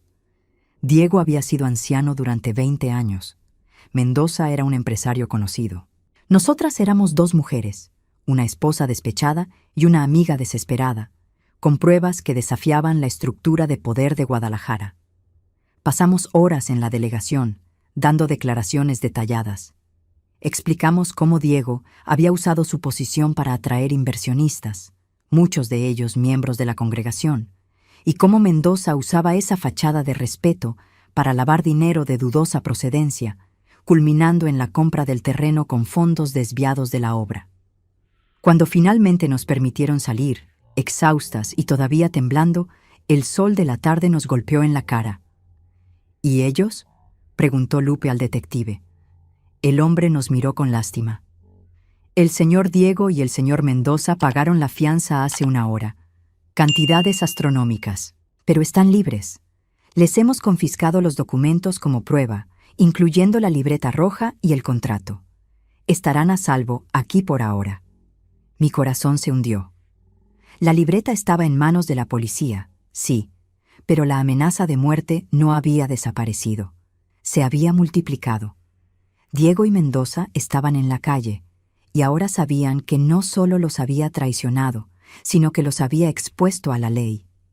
Lupe me llevó a un pequeño hotel en las afueras, lejos de nuestra zona habitual. Nos sentamos en el borde de la cama, el silencio del cuarto de hotel más aterrador que el caos de la bóveda. «La libreta está a salvo, Elena. Hemos ganado tiempo.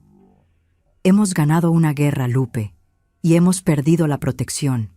Ahora somos fugitivas». Diego me amenazó con hacerle daño a mis hijos. Lupe encendió la pequeña televisión que solo mostraba imágenes borrosas. «Tendremos que salir de Guadalajara, pero primero tenemos que hacer una copia de esa libreta». Si la policía está comprometida, esa evidencia podría desaparecer. Yo miré el calendario en la pared. Era finales de 1997. La tecnología era lenta, la corrupción rápida. ¿Cómo vamos a hacer una copia de algo que está bajo custodia policial? Con astucia, Elena, y con la ayuda de alguien que aún no esté contaminado por el poder de Mendoza. Recordé el rostro del detective. Parecía honesto, pero también aterrorizado. Había una fisura en el sistema, y yo tenía que encontrarla. Pero antes de poder siquiera pensar en un plan, el teléfono del hotel sonó, estridente. Lupe y yo nos miramos. Nadie sabía dónde estábamos. Ella levantó el auricular con cautela. ¿Hola?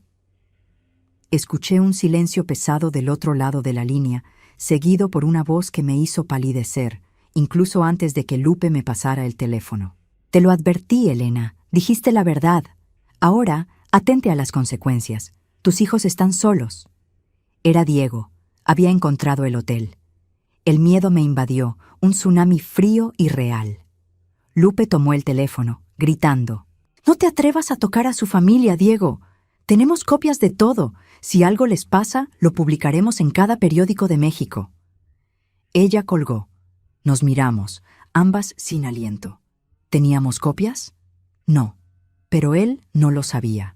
«Tenemos que irnos de aquí. Ahora», dije, sintiendo que el aire se acababa.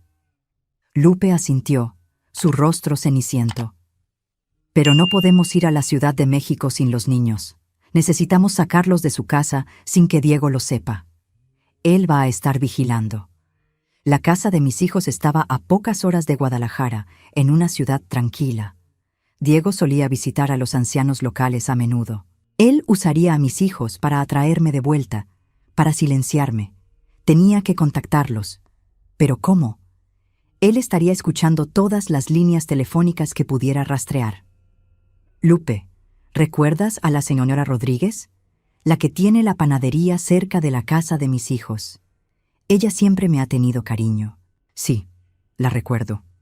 Necesitamos que ella les dé un mensaje codificado. Ella no sabe nada de la obra ni de Mendoza. El plan era arriesgado. Necesitábamos cruzar Guadalajara, pasar la noche en la carretera y confiar en una anciana panadera para convencer a mis hijos adultos de que su madre, la mujer que siempre había parecido débil y sumisa, se había convertido en una fugitiva criminal. Antes de salir corriendo del hotel, abrí mi bolso. Tenía mi identificación, algo de efectivo, y lo que había olvidado en el caos, mi libreta de direcciones personal. Marqué el número de la panadería. Un tono lento y anticuado sonó. El tiempo se había detenido. «¿Hola? ¿Panadería Rodríguez?» «Sí, dígame». «Soy Elena, señora Rodríguez. Escúcheme bien. No puede decir mi nombre. Si alguien pregunta, no hemos hablado. Necesito que haga un favor urgente a una vieja amiga». «Claro, Elena. ¿Qué necesita?» «Necesito que vaya a la casa de mis hijos, de mis flores. Diga a Juan y a Sofía que la cosecha se adelantó, que tienen que venir a la feria de Guadalajara antes del amanecer. Diga que su madre perdió la llave de la finca y que la tierra está peligrosa». La señora Rodríguez, acostumbrada a vender pan, no entendió nada. «¿Finca? Elena, ¿de qué habla?» «Solo repita las palabras, señora Rodríguez. Repítalas exactamente. Es urgente. Es de vida o muerte». Ella titubeó, pero su lealtad ganó. Repitió la frase, torpe pero precisa. La cosecha se adelantó. Feria de Guadalajara. Llave de la finca perdida. Tierra peligrosa. «Gracias, señora Rodríguez. Que Dios la bendiga». Colgué. Lupe me miró con una mezcla de admiración y miedo. ¿Ellos entenderán el código? Lo entenderán. Les enseñé ese código cuando eran pequeños, para cuando yo estuviera en la predicación y necesitara que vinieran a buscarme sin que sus padres lo supieran. Ellos saben que la cosecha significa peligro inminente y que la llave perdida significa que no podemos volver. Ahora, la parte más difícil, esperar. esperar a que mis hijos entendieran que la vida de su madre dependía de un código infantil olvidado. De la noche a la mañana, había pasado de ser la esposa sumisa del anciano a una criminal fugitiva que se comunicaba por códigos secretos para proteger a su familia. La tormenta que había desatado no solo era legal, era personal, y la intensidad del trueno apenas estaba comenzando a escucharse. Lupe y yo salimos del hotel, con la esperanza de que nuestros hijos llegaran a Guadalajara antes que Diego. Necesitábamos un coche que no pudieran rastrear. Y lo más importante, necesitábamos un lugar seguro donde escondernos hasta que la libreta roja pudiera ser publicada y nuestra verdad contada. Nuestro destino era el anonimato. Pero Diego y Mendoza no nos darían ese lujo. Eran depredadores y ahora éramos su presa más buscada. Subimos a un viejo autobús que nos llevaba hacia el centro. Cada rostro que pasaba era una amenaza potencial. ¿A dónde vamos, Elena?, preguntó Lupe, cubriendo su rostro con un pañuelo. Al único lugar donde un anciano no se atrevería a buscar. Un lugar lleno de pecados, donde la fe no tiene valor. Necesitamos un contacto en el otro lado de la ley, Lupe. Necesitamos a alguien que proteja a los testigos. Yo sabía que solo la verdad, difundida ampliamente, nos salvaría. Pero antes de eso, necesitábamos sobrevivir el tiempo suficiente para contarla. Y el tiempo se estaba agotando. El tiempo se estaba agotando. Sentía cada segundo como arena fina escurriéndose entre mis dedos. El autobús era viejo, lleno de gente sudorosa y música ranchera que sonaba distorsionada. Me aferraba a mi bolso como si fuera un escudo, mientras Lupe miraba por la ventana con una intensidad que no le conocía. Ella parecía una guerrera. Yo, solo una mujer asustada, vestida con un traje que ya no me pertenecía. Lupe me había hablado de Ramiro hace años. Él era el hermano de su primer esposo, un hombre que se había metido en problemas con la ley en su juventud, pero que luego se había convertido en una especie de solucionador de problemas, discreto en el bajo mundo de Guadalajara.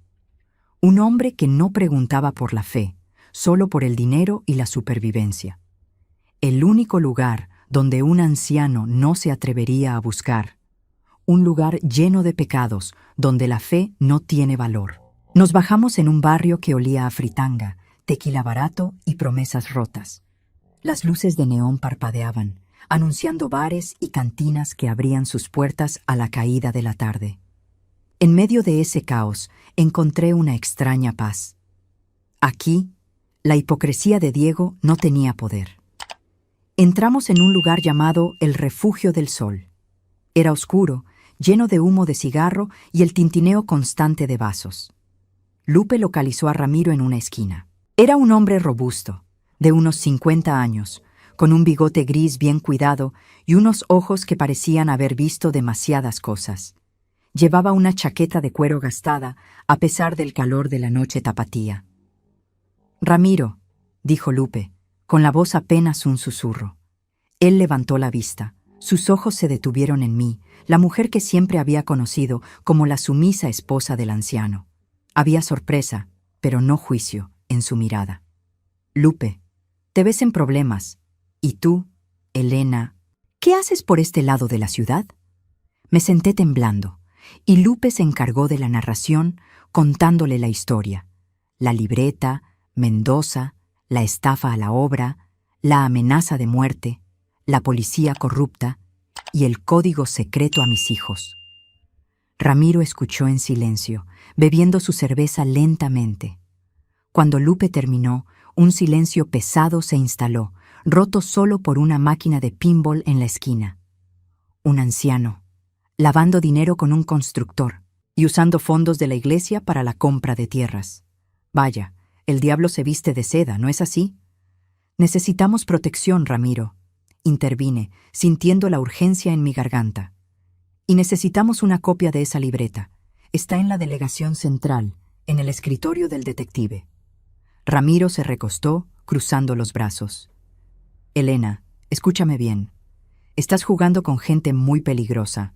Mendoza no es solo un empresario. Tiene lazos con gente que no pregunta antes de disparar. Y tu esposo, Su rabia por la exposición lo hará actuar sin pensar. Él ya no es un hombre de fe, es un animal herido. Esa descripción me heló. Un animal herido. ¿Puedes ayudarnos? Él suspiró encendiendo un cigarrillo. El olor acre del tabaco se mezcló con el miedo. La policía de Guadalajara es un colador. Si Diego y Mendoza pagaron una fianza astronómica, es porque tienen los contactos para asegurarse de que esa evidencia desaparezca. Si esa libreta no se publica pronto, será destruida y ustedes serán acusadas de extorsión. Por eso necesitamos la copia. Sí, y para eso necesitamos a alguien dentro. Y una distracción. Ramiro sacó una pequeña radio de su bolsillo. Sintonizó una frecuencia baja, apenas audible. Tengo un contacto, un joven. Trabaja como auxiliar en el archivo de evidencia en esa delegación. Es un buen muchacho, pero necesita dinero para pagar la universidad. Es vulnerable, pero honesto. ¿Y cómo lo contactaremos?, preguntó Lupe. Le diré que hay un paquete de documentos que necesita ser fotocopiado antes del amanecer. Pero la clave está en el tiempo. Diego no tardará en usar sus contactos para ir por ustedes. ¿Y la panadera? Si la interrogan, ella puede quebrarse. Mi mente regresó a mis hijos. Juan y Sofía. ¿Habían entendido el mensaje? ¿Estarían ya en camino a Guadalajara? Cada minuto que pasaba era una eternidad. Ramiro, ¿hay alguna forma de saber si mis hijos recibieron el mensaje? Él me miró con una compasión inesperada. No hay forma segura sin arriesgarnos.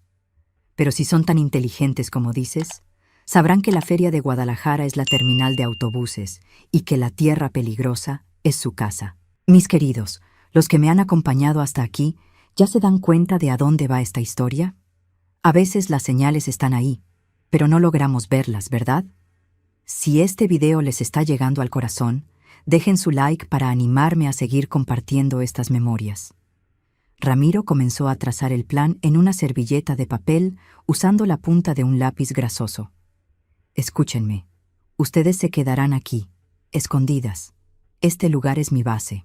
Nadie preguntará por dos mujeres asustadas en este barrio. Yo contactaré al muchacho, él entrará en el archivo, pero ustedes deben darle una descripción exacta de la libreta. Le describí la libreta roja, tapa de cuero gastada, con un elástico viejo, y las iniciales DM, casi invisibles, grabadas en la esquina inferior. La clave es la ubicación. La libreta está en la caja de evidencia del caso 1997 T04, la que está en la segunda estantería, detrás de los archivos de robo de autos. Si el muchacho se equivoca, lo descubren. Lupe y yo pasamos la siguiente hora dándole a Ramiro cada detalle que recordábamos del día de la detención, desde el nombre del joven oficial hasta la hora exacta en que habíamos entregado la evidencia. El reloj marcaba las 10 de la noche. La espera era insoportable. Yo no podía dejar de pensar en Diego. ¿Qué estaría haciendo? ¿Estaría ya en la casa de mis hijos, esperando en vano, o ya estaría rastreando mi ubicación? De repente, la puerta de El Refugio del Sol se abrió con fuerza. Entró un hombre alto y corpulento, con una gorra de béisbol hundida sobre los ojos, mirando alrededor de forma metódica. Mi corazón dio un salto mortal. Lupe se congeló. «Elena, escóndete», susurró Ramiro, empujándome rápidamente detrás de una cortina gruesa que separaba el bar de una pequeña cocina. El hombre de la gorra caminó directamente hacia la barra. Lupe y Ramiro intentaron actuar con normalidad, bebiendo y conversando. Yo me pegué a la pared, sintiendo el pulso en mis sienes. «¿Vio a dos mujeres por aquí, amigo?», preguntó el hombre al barman con una voz rasposa. «Muchas mujeres pasan por aquí, señor». «¿Cómo son?». «Una más joven, rubia, de unos 40, y una mayor, morena, la esposa del anciano». La forma en que dijo anciano destilaba burla y desprecio. Eran los hombres de Mendoza. El barman, un hombre curtido y leal a Ramiro, negó con la cabeza. «No he visto a nadie así, amigo. Las señoras decentes no vienen a este lado». El hombre de la gorra siguió escaneando el lugar, Sus ojos se detuvieron peligrosamente en la esquina donde Lupe y Ramiro estaban sentados. Ramiro, sin perder la calma, alzó la voz. «Oye, Lupe, ¿ya se te olvidó que tienes que estar en casa antes de que tu marido regrese?» Lupe entendió el código. Actuaron una pequeña escena de borrachera y despedida, con Ramiro actuando como un ligón molesto. El hombre de la gorra los miró de reojo, pareciendo descartarlos por ser solo borrachos locales. El hombre se fue, dejando tras de sí un rastro de pánico silencioso. Salí de detrás de la cortina, temblando. Nos encontró. Estuvo a minutos. No, Elena. Estuvo en el lugar equivocado. Pero saben que estás en Guadalajara. Ya no tenemos horas. Tenemos minutos. Ramiro tomó su teléfono. Voy a llamar al muchacho ahora. Lupe, tú te quedas aquí con Elena. Si alguien más entra, la sacas por la puerta de atrás. Hay un callejón que da a la calle del mercado. La desesperación se había convertido en adrenalina pura. Yo ya no era la mujer frágil. Ahora era la estratega. Ramiro marcó. Habló en clave, rápido y al grano, con el joven auxiliar de policía. Le dio las instrucciones, la ubicación de la libreta y una promesa de dinero que cambiaría su vida si tenía éxito. Ahora venía la parte más difícil. La espera por la evidencia y la espera por mis hijos. Me senté en la mesa, mirando la servilleta con el mapa de la delegación. Me di cuenta de que, por primera vez en años, no estaba rezando. Estaba planeando. El teléfono público del bar sonó, estridente, 3 veces. Ramiro se giró, su rostro tenso. «Esa es mi señal», dijo. Corrió hacia el teléfono y lo levantó. «¿Sí?» Escuché la voz nerviosa del otro lado, la voz del muchacho en la delegación. Hablaba demasiado rápido, casi llorando. «Ramiro, es imposible. La caja no está. La caja de evidencia del caso 1997 T04 fue movida. Mi sangre se heló. Lupe me agarró del brazo. ¿Movida? ¿A dónde?», preguntó Ramiro, su voz apenas contenida. «La sacaron hace 1 hora, Ramiro. El sargento dijo que el señor Mendoza y el anciano Diego enviaron una orden judicial de emergencia para revisar la evidencia en privado. Se la llevaron». La noticia me golpeó con la fuerza de un puñetazo. Diego había sido más rápido. Había usado sus contactos y su dinero para recuperar la libreta roja antes de que pudiéramos copiarla. La única prueba de su crimen, el único elemento que nos protegía de ser acusadas de extorsión, estaba de vuelta en manos del enemigo. Ramiro colgó el teléfono, su rostro una máscara de frustración y rabia. «Se fue. La libreta está con ellos». «¿Y ahora qué hacemos?», preguntó Lupe desesperada. «Ahora no tenemos nada. Somos solo 2 mujeres con una historia de locura. Él tiene la evidencia y el poder para destruirla». Me levanté de golpe. Mi visión se nubló. Tantos riesgos, tanto miedo, y todo había sido en vano. Justo en ese momento, la puerta de El Refugio del Sol se abrió nuevamente. Esta vez no era un matón, eran mis hijos. Juan, mi hijo mayor, entró primero. Estaba pálido y su ropa estaba arrugada por el viaje. Detrás de él, Sofía, con los ojos llenos de lágrimas contenidas. Habían entendido el código. Habían llegado a la feria de Guadalajara. Corrieron hacia mí y el abrazo fue el bálsamo más dulce que había sentido en décadas. El miedo de la calle, el humo del bar, el peligro de Mendoza, todo se desvaneció por un instante. «Mamá, la señora Rodríguez dijo que la tierra estaba peligrosa», susurró Sofía, sollozando en mi hombro. «Estamos aquí, mamá». «¿Qué pasó?», preguntó Juan mirando a Lupe y a Ramiro con desconfianza. No tuve tiempo de responder. Lupe estaba mirando fijamente por la ventana. «Ramiro, un coche negro». Se detuvo en la esquina. Juan se dio cuenta de la tensión. Miró hacia la calle. El coche negro, elegante y oscuro, tenía vidrios polarizados. «Tenemos que irnos», dijo Juan, que a sus 20 años había entendido la gravedad de la situación con solo el olor del miedo. «La libreta se ha ido», le dije, mi voz seca y ronca. «Tu padre la recuperó».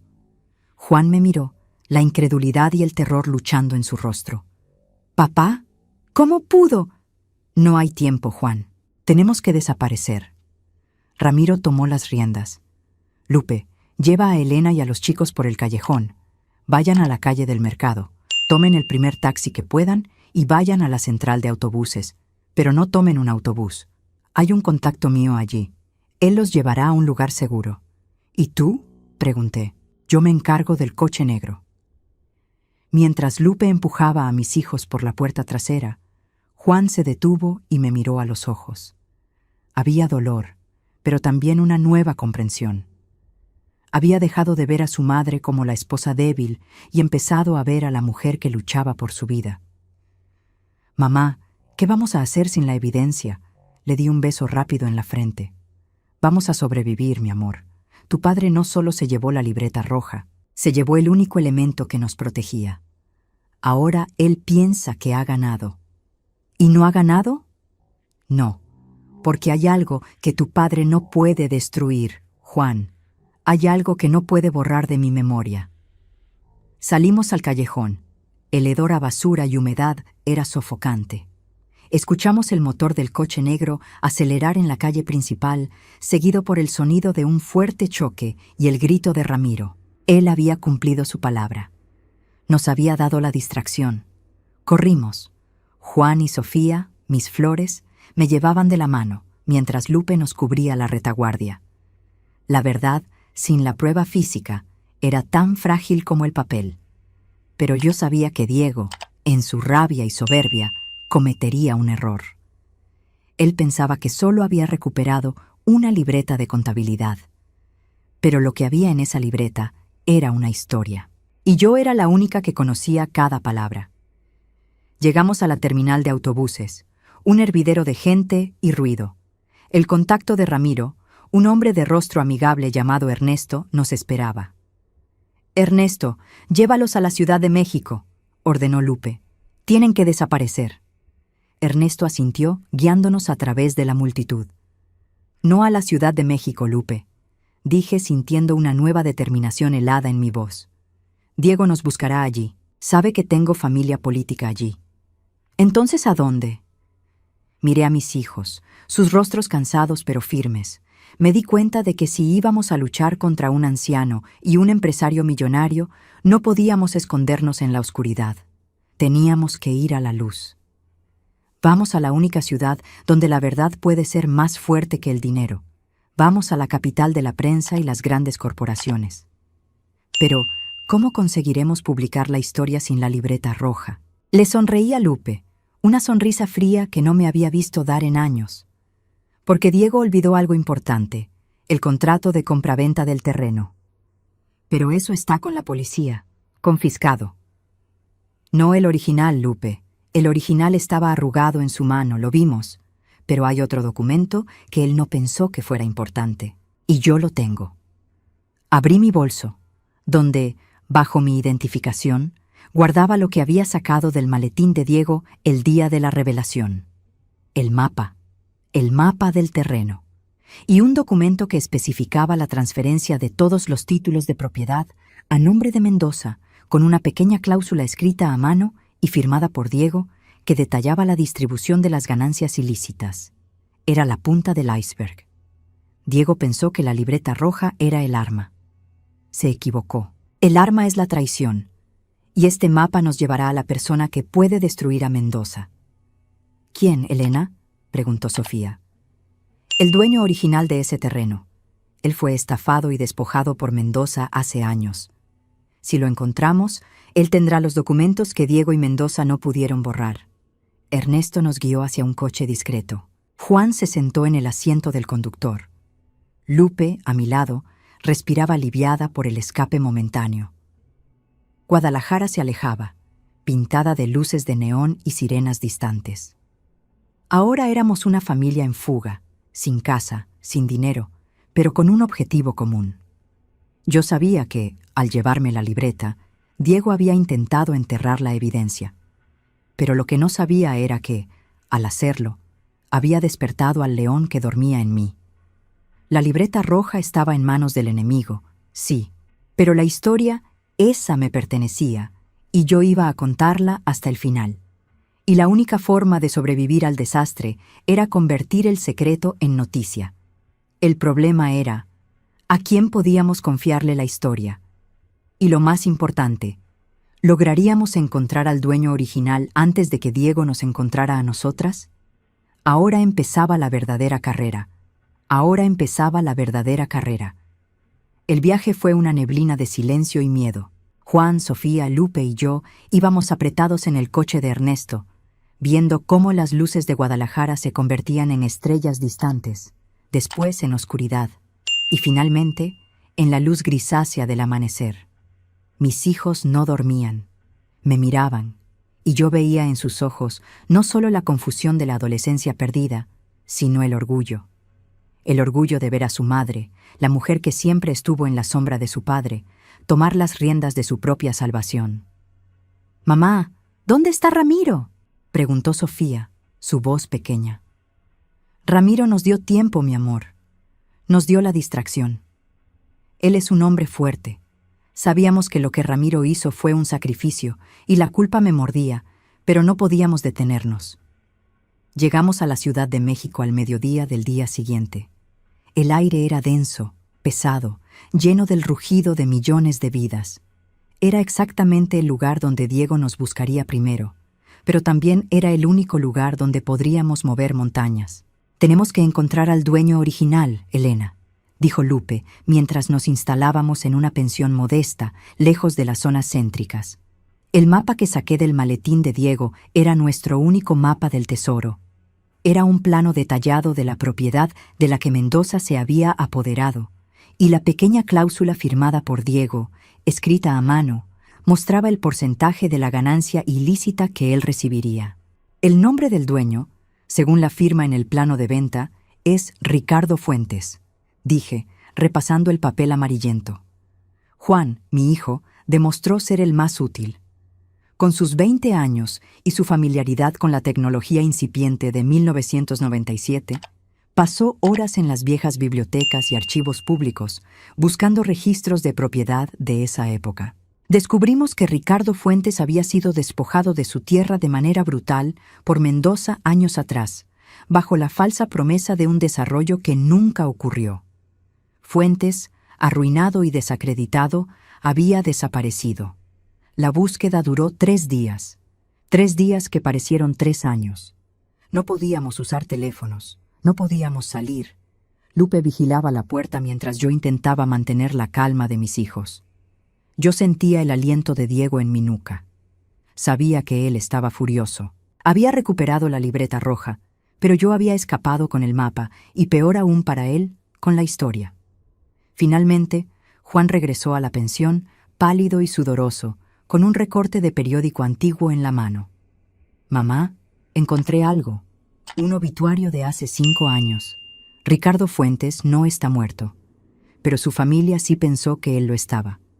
Después de perder todo, se convirtió en un indigente en el sur de la ciudad. Lo han localizado en una pequeña iglesia que le da refugio. Fuimos esa misma noche. El encuentro con Ricardo Fuentes fue desgarrador. Era un hombre anciano, roto por la traición, viviendo de la caridad, pero con una lucidez intacta. Cuando le mostré el mapa y el documento que detallaba la corrupción de Mendoza y, crucialmente, la participación de Diego, sus ojos se llenaron de lágrimas. Ellos me lo quitaron todo. Mi nombre, mi tierra. Hasta mi familia pensó que yo me había suicidado. Ricardo no solo confirmó la historia, sino que sacó de una bolsa de telas raídas los documentos originales de propiedad, aquellos que Mendoza y Diego creyeron haber quemado o perdido. Los títulos originales, limpios, que probaban que el terreno jamás debió ser vendido al consorcio. «Esta es la prueba que necesitamos, Elena», dijo Lupe, sosteniendo los documentos como si fueran cristal. Ahora teníamos la verdad y las pruebas originales. La última pieza del rompecabezas. Al día siguiente, tomamos la decisión más arriesgada. No iríamos a la policía, que estaba en el bolsillo de Mendoza.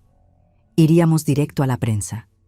Elegimos el periódico más grande y con más prestigio de la capital, conocido por sus reportajes de investigación sobre corrupción política y empresarial. Entramos como fugitivos, pero salimos como testigos. Un joven reportero nos recibió con escepticismo inicial. Le entregué el mapa, la cláusula firmada por Diego y los títulos originales de Ricardo Fuentes. Le conté toda la historia, la doble vida de mi esposo, el ancian, la extorsión a Mendoza, el dinero sucio, la libreta roja recuperada. El reportero, cuyo nombre era Julio, me miró, y su rostro se transformó de la duda a la rabia profesional. Señora Elena, si esta historia es cierta, el impacto será enorme. Un escándalo que unirá la corrupción empresarial con la Iglesia. Es absolutamente cierta. Y solo tengo una condición: que esta historia salga a la luz antes de que Diego o Mendoza me encuentren. Julio y su equipo trabajaron día y noche. La confirmación de los documentos, el rastreo de las transacciones bancarias, el contacto con fuentes anónimas dentro de la congregación, todo se unió. La mañana en que el reportaje salió publicado en primera plana, Diego Mendoza y todos los que se habían beneficiado de esa red de corrupción cayeron en el abismo. El titular era simple, pero demoledor: Anciano de Jehová y magnate empresarial caen por corrupción y fraude de tierras. El periódico no solo publicó la historia, sino que también nos ofreció protección. La reacción fue instantánea. Dentro de la congregación, el escándalo fue un terremoto. Diego fue inmediatamente destituido de su puesto de anciano. La vergüenza pública fue un castigo peor que la cárcel para un hombre cuya vida dependía de la reputación. Las repercusiones legales fueron complejas. Mendoza usó su dinero para evitar la prisión inmediata, pero su imperio se desmoronó bajo el peso de las demandas y la investigación federal. Y Diego, mi esposo, perdió todo: el dinero, el respeto, su posición. La libreta roja que había recuperado resultó ser inútil, pues la verdad, publicada, era más fuerte que cualquier contabilidad. Se divorció de mí por conducta inapropiada. La ironía era palpable, pero yo obtuve la paz. Mis amores, esa fue la verdadera victoria. No fue la libreta, fue la voz. El presente, 2025. Han pasado 28 años desde esa noche en Guadalajara. Hoy me llamo Elena y tengo 71 años. Nací en 1954. Vivo en un pequeño pueblo costero, lejos del ruido y del drama. El recuerdo de Diego, del anciano y de Mendoza se siente como una pesadilla ajena. Lupe y yo mantuvimos nuestra amistad inquebrantable. Ella se casó con Ramiro un año después del escándalo. Sí, Ramiro, el dueño de El Refugio del Sol, salió del hospital con algunas magulladuras, pero con el corazón intacto. Hoy son abuelos felices y me visitan a menudo. Mis hijos, Juan y Sofía, crecieron. Se convirtieron en personas fuertes y honestas. Juan es ingeniero y Sofía, abogada. Ellos no solo sobrevivieron, sino que prosperaron. Ellos son la prueba viva de que el amor de una madre puede romper cualquier ciclo de violencia y mentira. Diego. Nunca lo volví a ver. Escuché que intentó reconstruir su vida en otro estado, pero la mancha de la traición y la corrupción nunca se borró. La organización religiosa lo desterró y el mundo de los negocios lo olvidó. A veces, mis queridos, me pregunto si hice lo correcto al exponerlo todo. La verdad es que no tenía otra opción. Él me había acorralado. Si yo hubiera permanecido en silencio, el anciano Diego habría continuado con su doble vida, y yo habría sido encarcelada por extorsión mientras mis hijos crecían con la sombra de un padre corrupto. La cobardía no era una opción para mí. Miro hacia atrás, a esa mujer de 43 años, asustada, escondida detrás de una cortina en un bar grasiento de Guadalajara, y le doy las gracias. Gracias por encontrar la fuerza no en la fe ciega, sino en la pura y simple voluntad de vivir y proteger a sus hijos. La vida me enseñó que la evidencia material es importante, pero la evidencia emocional, esa la llevamos dentro. Y esa, mis amores, es la única cosa que nadie jamás podrá robarnos. Si esta historia les ha tocado el corazón, si de alguna forma se han identificado con la sensación de tener que luchar por la verdad contra gigantes de la mentira, por favor, les pido que dejen ese like. Suscríbanse al canal y activen la campanita. Así, no se perderán las nuevas historias que tengo para contarles. Y recuerden siempre, mis queridos, no importa cuán grande sea la mentira o cuán poderosa sea la persona que la cuenta. La verdad, al final, siempre encuentra un periódico o un canal de YouTube para ser contada. Que Dios los bendiga y nos vemos en el próximo video. Los quiero mucho.